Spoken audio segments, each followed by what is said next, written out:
alhadi ila siratin mustaqim, mwenye kuongoza katika njia iliyonyooka, wadai ila dinin qawim, na mwenye kuongoza na kulingania katika dini ya sawa sawa.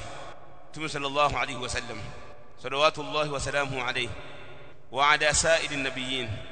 Ya Allah, mswalie Mtume Muhammad sallallahu alayhi wasallam na umpe amani na manabii wengine, wa ali kullin ay wa ali kulli nabiyyin, na wafasi wa kila nabii.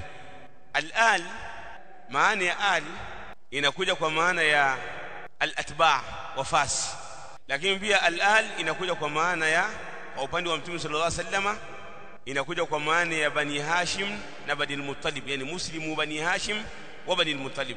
Ala sahih ni wale waislamu katika Bani Hashim na Bani al-Muttalib ambao hurimat alaihim az-zakah, ni haramu kwao kula zaka, na lakini wao wanapewa nini? Wao wanapewa katika khums. Pale waislamu wanapoenda kufanya vita au kupigana vita, wanawapa katika khums ahlul bait rasulillah sallallahu alayhi wasallam, wasail as-salihin, na wengineo katika wema.